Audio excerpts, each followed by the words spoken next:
Hi, I'm Deanna Springer. On behalf of Nancy Zeman Productions and PBS Wisconsin, thank you for joining us for this special educational presentation.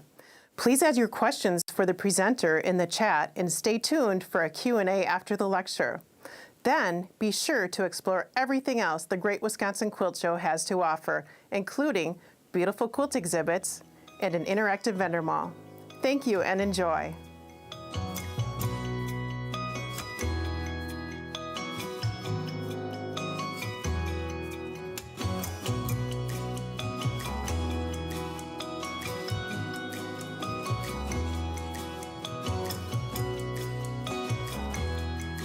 Hello, my name is Sue Hines, and welcome to my studio.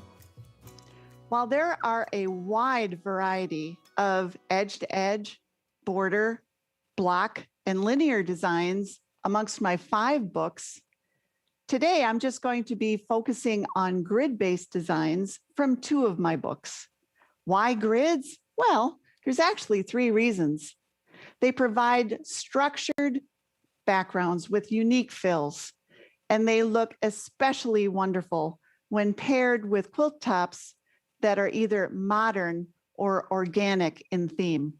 2, when mirrored and repeated throughout the top as border, linear, or block designs, and I'll just show you how easy that is. You can create a custom look without even breaking a sweat. And 3, grids are fun, fast, and of course, with my designs, fabulous. So let's get started. The patterns that I'm going to be showing you will come from my new book called Caffeinated Quilting. And I've chosen grid-based designs that are leaf-shaped because, again, they look wonderful with organic or modern quilts. The first design is called Wicked Good. So I have this on my quilt, this grid, and now I'm sewing. I'm going to come up and across the top of the grid. You want to fill the entire grid and come down. So it's a very chubby leaf shape. And then I'm going to do a big circle, hang down here for just a moment and do a giant S curve up to the top. But notice that my S curve does not go to the point. It enters the top of this. If this is a 1 inch, this would be about a 1/4 inch back. Now I'm going to echo that down and echo it back up. That's the complete design. But let's see how it looks in the second grid because I'm going to have to rotate it. Come down, do my big leaf once again, touching all 4 sides. Backtrack, pebble, S curve down, repeat the S curve back up, S curve back down. And then the third and subsequent grids across this linear plane here would be a combination of these 2 just repeated. So I'm going to do one more. And that would be a repeat of the first design I did, and so on. A lot of us get confused on what to do with the second line. How do I start? Well, generally, it is the second pattern here starts the second row. And in this case, that is the case. So I'm going to start with the second design. So that is a downward point facing leaf, S curve up, repeat it back down. And at this point, I want to point out something. I call them hellos and goodbyes. It's where the design meets a design either above it or on the side of it. And what I'm doing is I'm creating consistent background spaces here. They're also called secondary designs. If you have a batting behind this, which you would, this would create the puff that is, again, part of the pattern. So I want to come in and go out at the same positions as either above or to the side. So this would be a goodbye. I'm coming off of this one at the same point that this enters this grid, and I'm looking to right there to connect with that top design. So that would be a hello and goodbye. And then one more, this would be my goodbye, and launching that leaf right at that point. And then my hello, see how this one is further back? So I don't want to enter the grid here. I want to pull it further back as a hello, like that.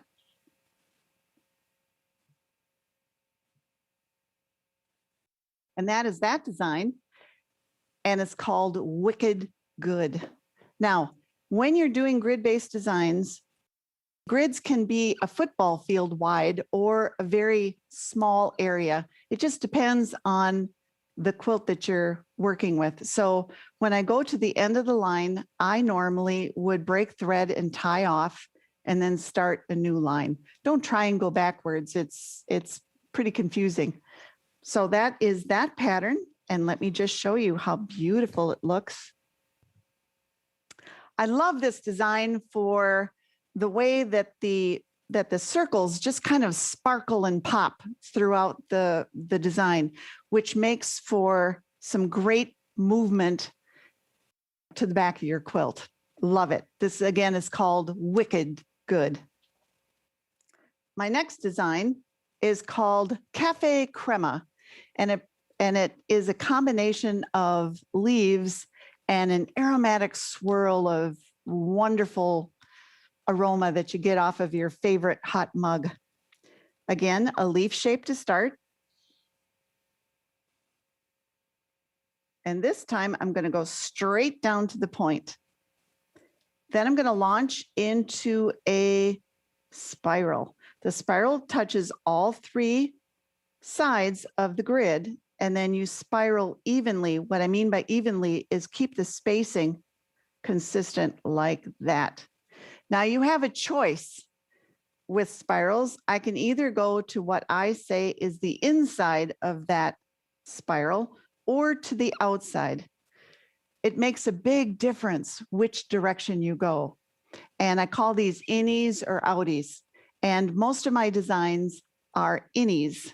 And so I'm going to do an innie here, go to the inside, and then just travel down this corridor evenly. Don't touch the sides, don't touch the sides till you get down to the bottom. As soon as you touch that bottom, you're done. You can proceed on then to the next grid, and that would be another leaf. So upward facing leaves have a downward facing leaf next to them. As soon as I'm in a downward leaf position, the next grid would be a spiral. Starting the second line, second design is a spiral here. So that's how I would start, hitting all three sides, keeping it even as I spiral in, go to the inside, spiral out. As soon as I touch, go to the next grid and start my leaf shape.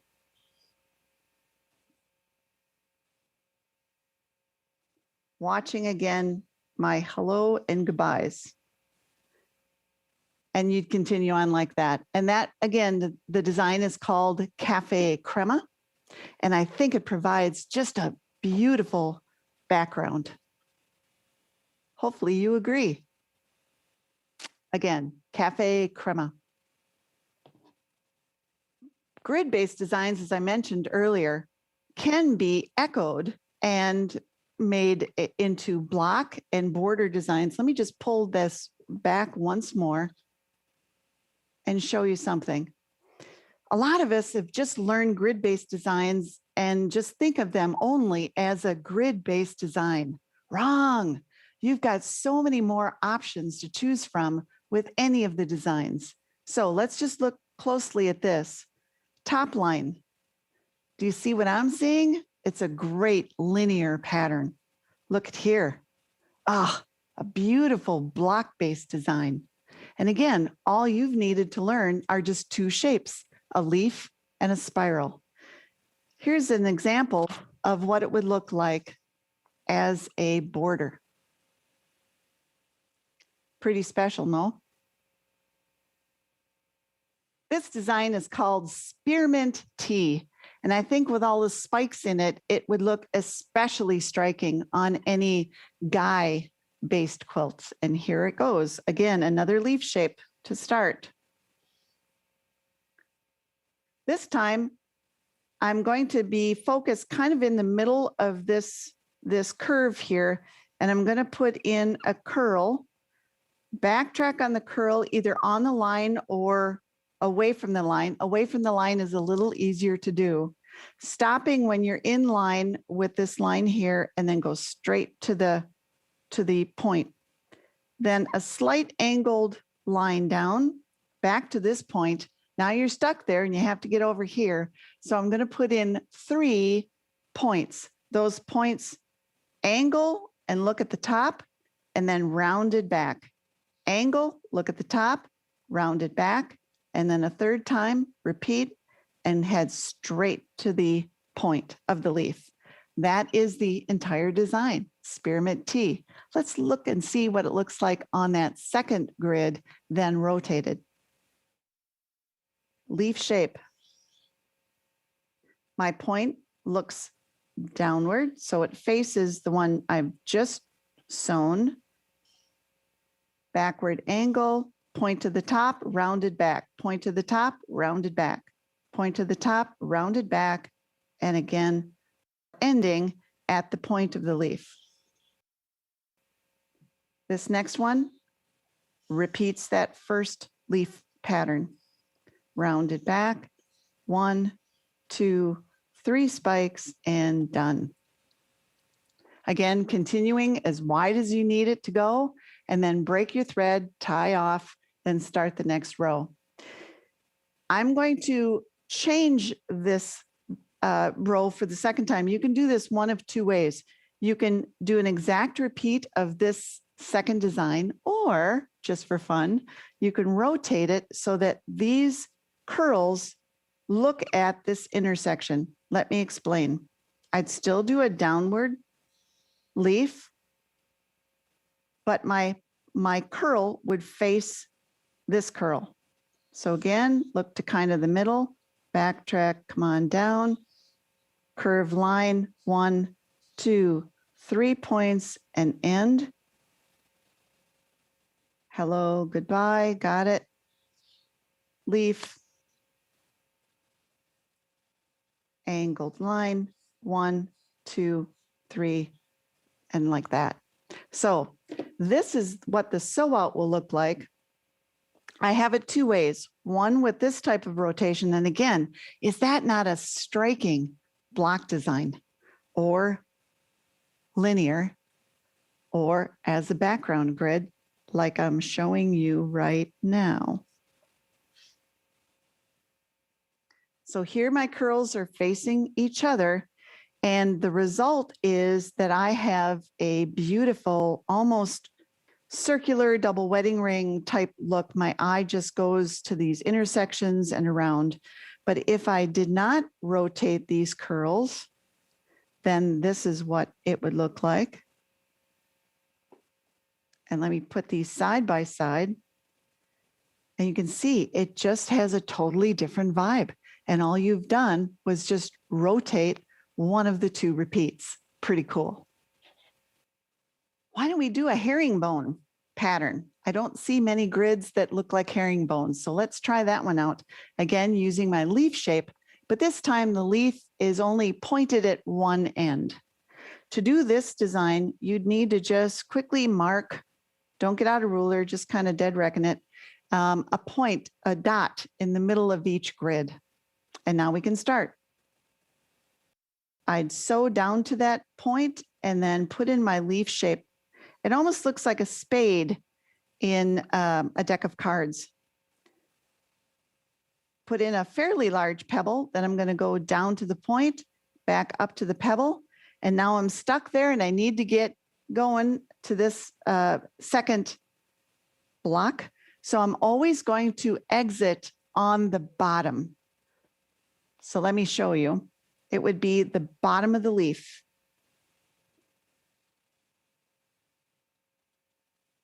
There's my spade looking shape, circle, to the point and back again, and the bottom would be right there. This again mimics my first block to the point, back up and out the bottom. Second line does not repeat this. It actually repeats this. So that's the way I get the herringbone look. Actually, this is called Java Bean 3 in my caffeinated quilting book. And that means that there's 3 variations of this design. It looks stunning just by rotating the direction of these leaves.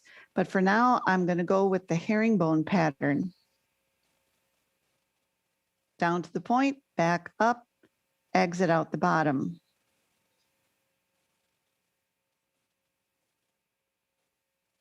Exit out the bottom and proceed like that. And this is what that looks like. Again, unique, fun, fast. You're probably wondering, how do you mark that grid on your fabrics? Well, there's a couple of ways to do it. One is to use this method, which is a stencil and a pounce, and you just rub the pounce over it and you'd get a nice grid pattern. These are wonderful. This is a stencil from Full Line, and they're wonderful stencils, but they only come in 1 inch, 1.5, and 2 inch. What happens if you need a different size? Again, grids have to blend in with the background, not compete with whatever is going on in the quilt top. So that's why we have invented this. This is called Sue's Grid Liner. This accommodates a chalk pencil up to 1/8 inch wide, and it fits in nicely into there. And it has nice cross hatching, so you can tell exactly if I wanted to do an 8-inch grid, I can do it very easily. And then it also has this wonderful curved edge. I've been getting a lot of cool border designs using this wave. So that's Sue's Grid Liner. And here's an example of the many different options available to you. I can do full inch, half inch, quarter, and even eighths. Wonderful for unique piano key designs. Clamshell designs has always been kind of one of those things that a lot of quilters think are very difficult to do, and you almost need a ruler to do them. Nope. All you need is a square-based pattern like what's shown here.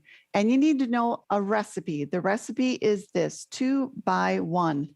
That means each clamshell is 2 blocks wide by 1 block high. Let me demonstrate.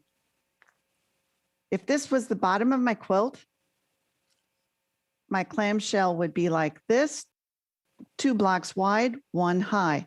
If this was the edge of my quilt, so I can only do a 3-block pattern, then again, it would be a half clamshell. I'm going to erase my recipe real quick. Okay, second row builds on top of that first row, 2 blocks wide, 1 high, and there is my clamshell pattern.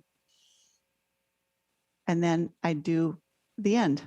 So let's now put a design within that clamshell. This design starts as a linear-based design. So let me show you how that works. 45-degree angle, nice round bowl.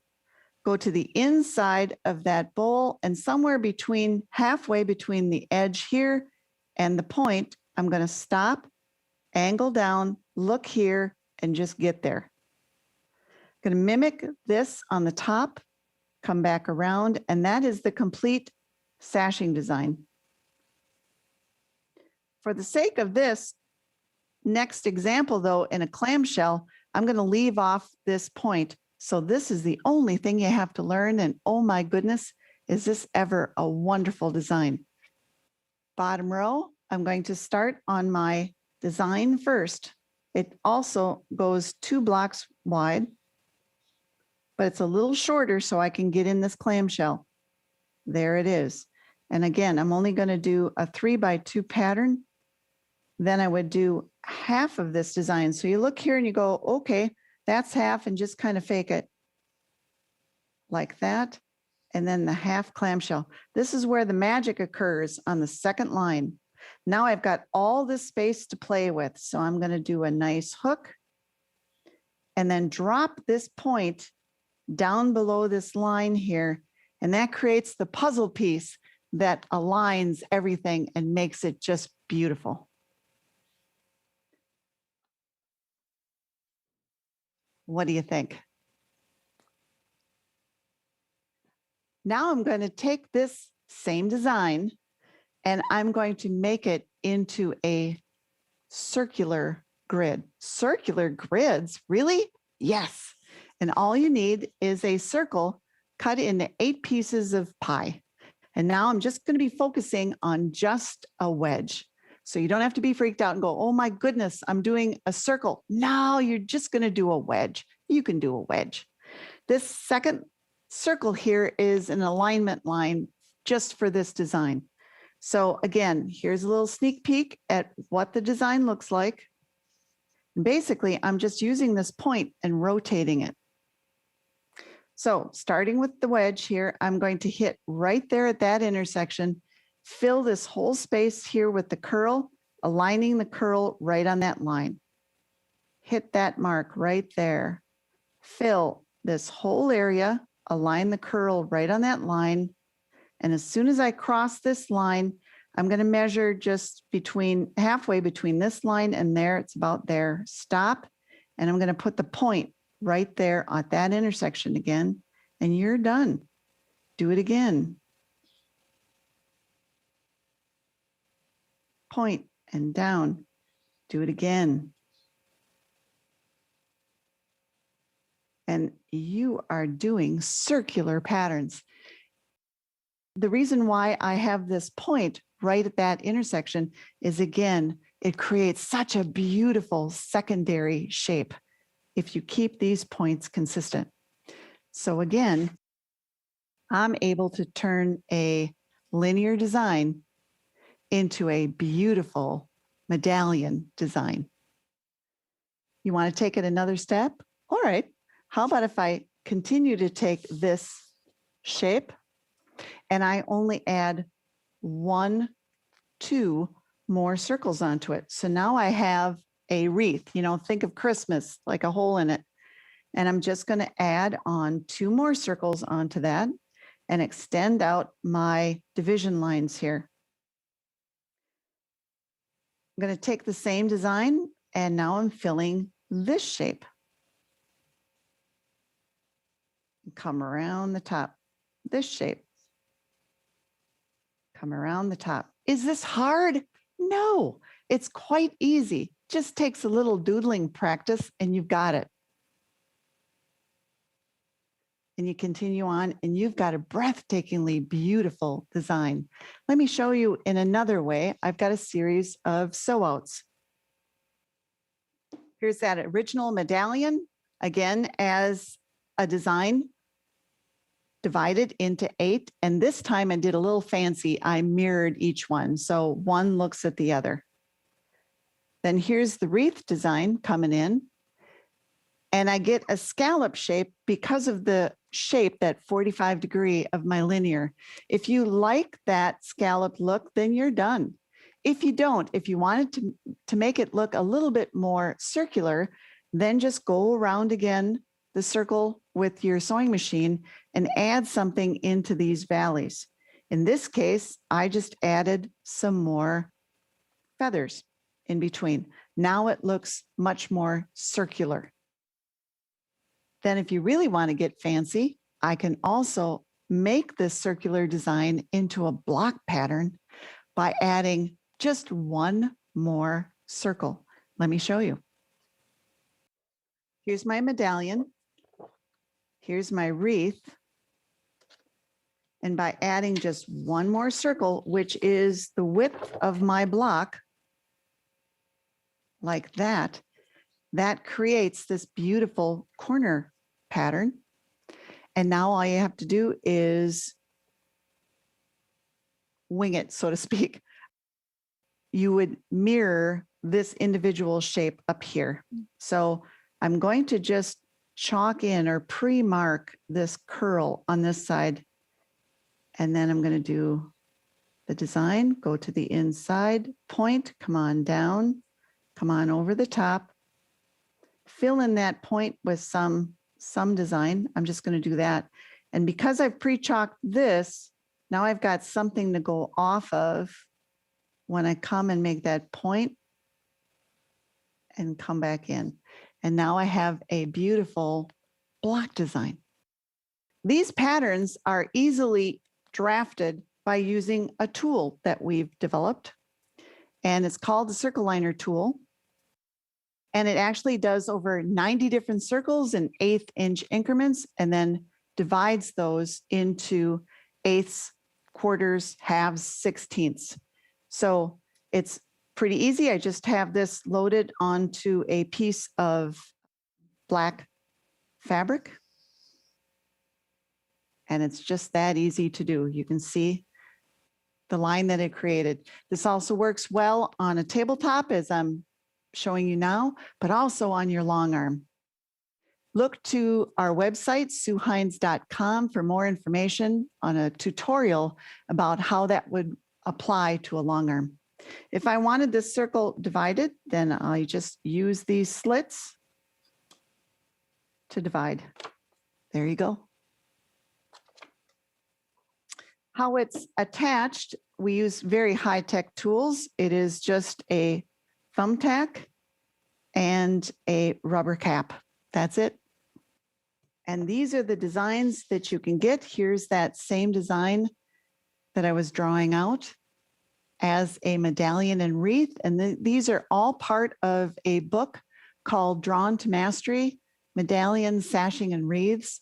And the entire book is almost 50 linear designs. And then on the next page, I take them for a spin. If you're wondering, well, how else can I use circles? I'm just not used to using circles at all in my free motion quilting. Well, how about if you take this, any design that is divided into eighths, you can use them as cornerstones. Very easy. And that creates a very unique and, again, cohesive look, especially if you've got the same design mimicked elsewhere in the quilt as a circular, linear, border, or block design.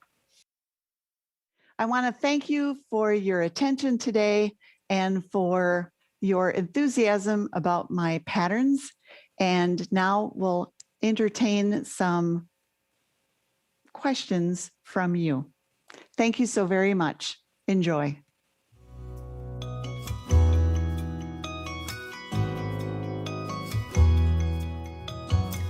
Hi, I'm Deanna Springer. Thank you for joining us for the Great Wisconsin Quilt Show, and thank you for tuning in for Fast and Fabulous Free Motion Grid Designs with Sue Heinz. And we're so happy to have Sue here with us today. Hello, Sue. Hello. So great to see you. Your design work is beautiful and your quilting is just gorgeous, and you make it look so easy. We have questions. You're so welcome. We have questions flying in, so we should get right to the questions. Questions and comments. So many compliments. These are fascinating, so cool. Just many great comments. And a question from Fran: how do you get from the paper to the fabric? All right. Thanks, Fran, for asking the question. We always appreciate questions.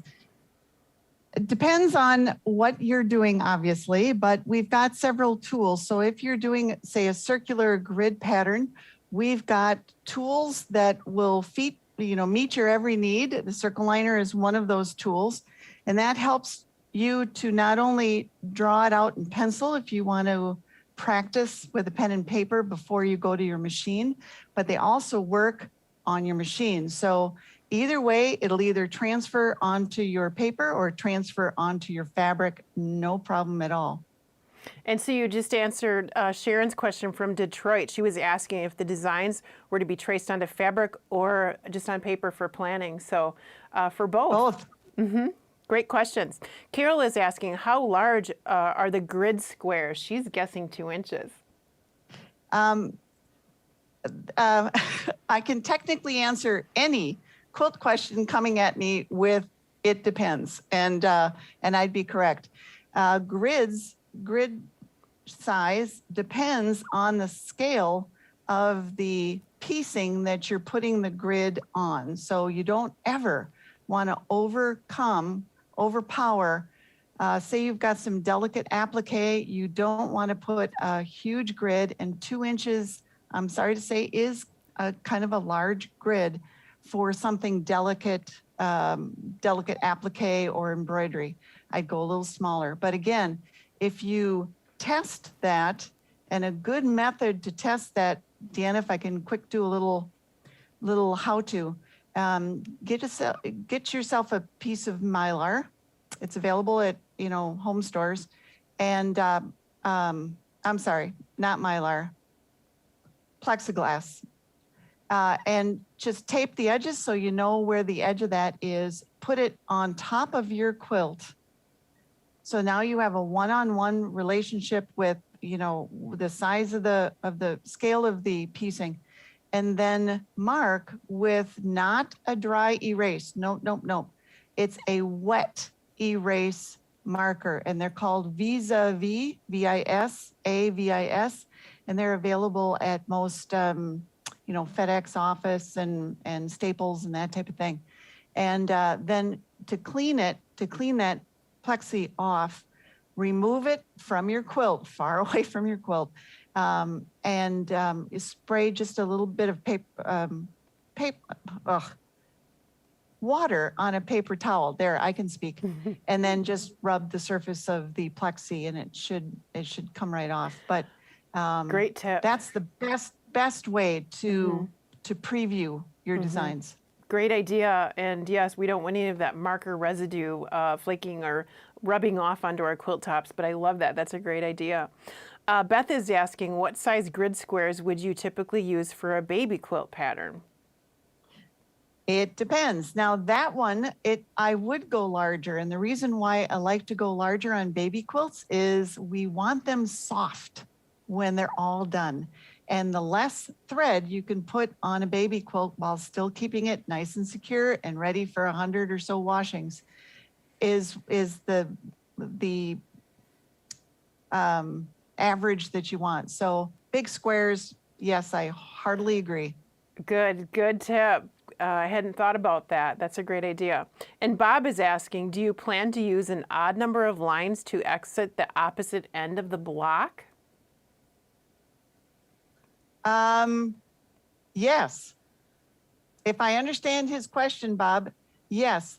3 gets you up, back, and up again. No, actually, it's an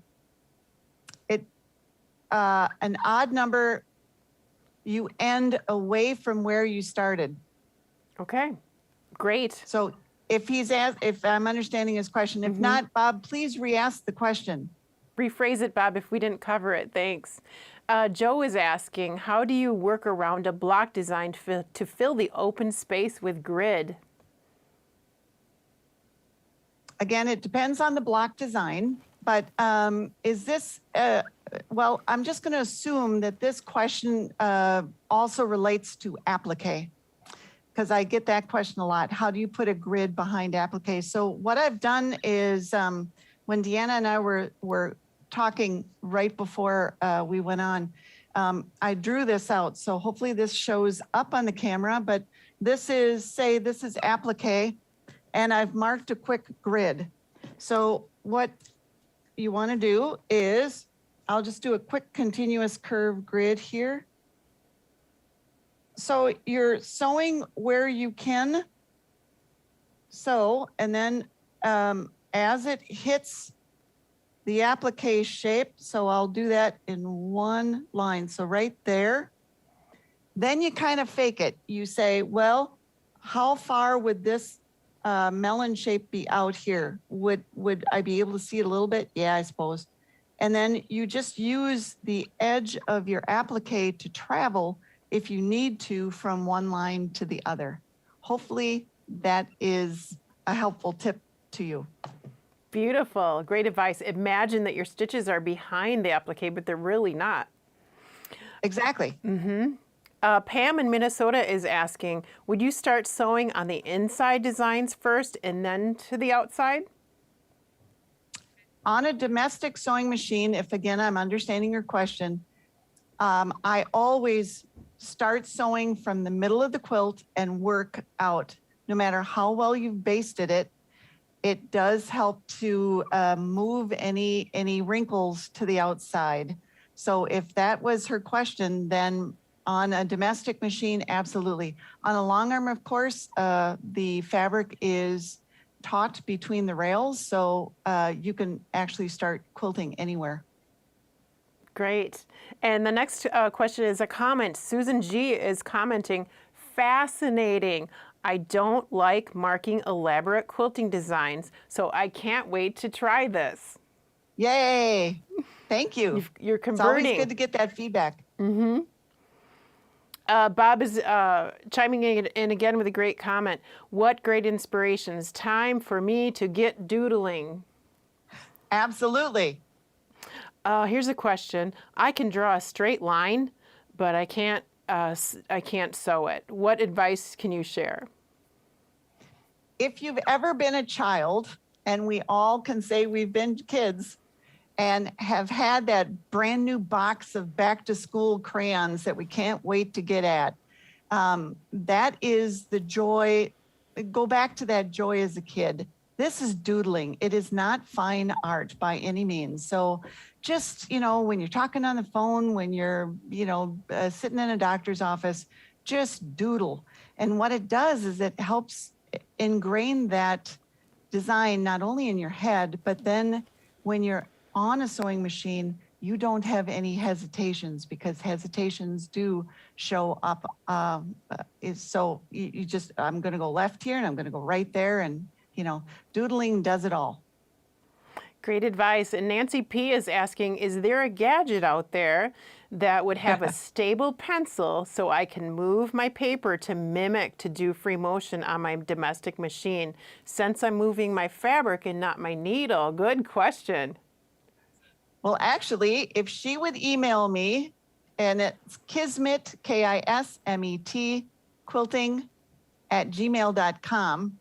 Tom and I made something for a class out of PVC that mimics a domestic machine. So and it just, holds the pencil in place so you can move around your fabric paper and learn the free motion quilt. So I would be honored to share a picture of what we came up with. And if she needs any measurements, we could send that along too. Wow, interesting. This question is about projects. Other than quilts, what is the most interesting project you've made with grid quilting? Oh my.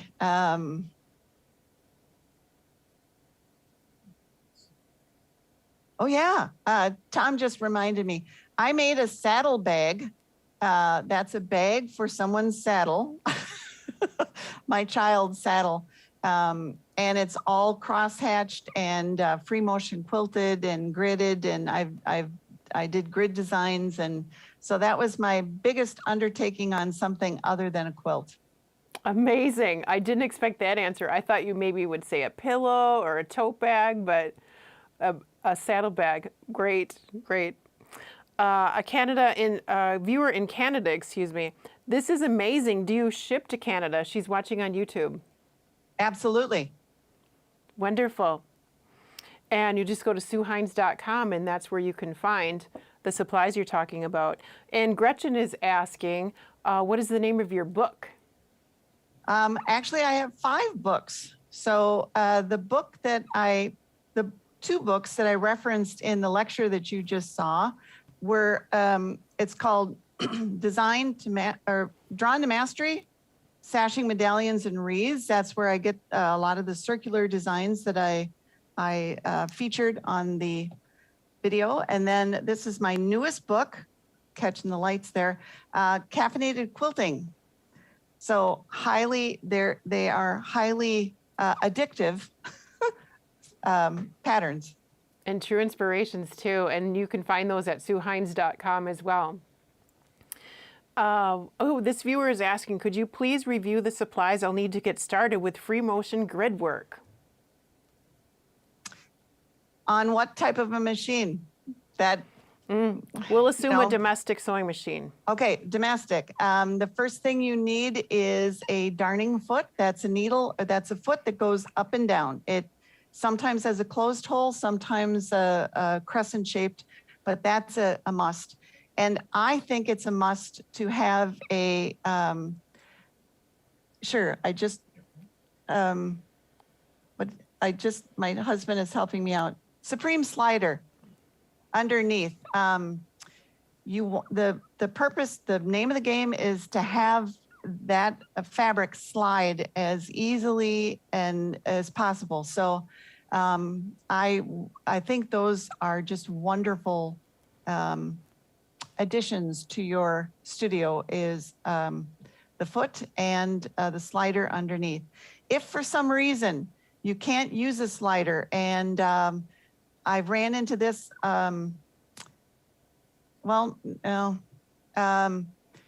some people's throat have a curved surface, and sliders are a little bit difficult. Then try clear car wax and make sure that it is thoroughly removed by the, before you put on your fabric. But anything to make that surface slipperier is going to be your friend. Great tips. Thanks, Sue. And Leslie's sharing a comment. Leslie shares, I saw you in West Palm Beach a couple of years ago, and I learned so much. And she learned again today. She says, great refresher. Thank you. Great job. And this viewer is asking, how did you get started with quilting, Sue? Oh, well, this is one of those, I had to look back on it to help me figure out the origin of my passion for quilting. But actually, it was my mother. My mother was a wonderful seamstress. And all the time I was growing up, she made all my clothes for me. But when I saw all those, what seemed like thousands of pieces all over, and then to put it together and hope that it fits, I had no interest when she tried to teach me, which is sad now, how to sew garments. In fact, zippers and armholes still scare me. But when she suddenly died, I think I originally took up quilting because it's flat, and I thought, well, I can do flat things, only to find out it's sometimes difficult to keep things flat. But and it was just a way to, be closer to her. And she's been gone 35 years, and I think she'd be proud of what I've learned from her example and kept at it for this many years. Oh, she'd be so proud, Sue. Your work is incredible. And viewers are asking to tell us about the quilt hanging behind you. Well, this is kind of my COVID quilt, and like cobblers, kids and their lack of shoes, this one isn't free motion quilted yet. Oops. But I saw this, it's a tiny houses pattern, and it was free online. And it just, with all the pandemic stuff going on, I was drawn to this pattern. I made it in bright colors because during pandemic, I really wanted some bright colors in my home. But it also just harkened back to, we're all a village. No matter how big or small we feel the world is, we are all one village, and this pandemic brought that, and is still bringing it close to home, that we're all a neighborhood, a community, and we need to stick together. So I thought it a joyous pattern for the times that we've been living in the last 18, 19 months.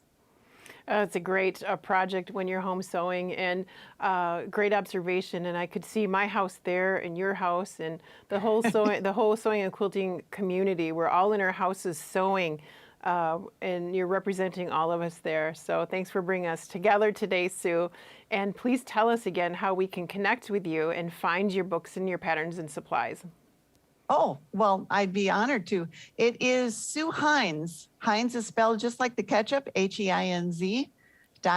You can communicate with me, send me, questions, answers, whatever. queries of any sort, we'll answer them. And that's where you can buy my products. Now, the show is coming to a close very soon, sad, but we are offering an unheard of discount. We rarely discount our products, but in honor of the show, we're doing a 15% off anything on our website. That even includes already discounted items. So that goes away at 6 p.m. Central Standard Time this evening. And the code that you'll want to use is SAVE15. Well, thanks for that great savings and encouraging us all to get stitching and inspiring us with your techniques. Thank you for sharing and thank you for being here today, Sue. I'm so honored. Thank you. And we want to thank everybody for tuning in and joining us for the Great Wisconsin Virtual Quilt Show. And be sure to head over to quiltshow.com and take in all the beautiful quilt exhibits and visit the vendor mall. Enjoy.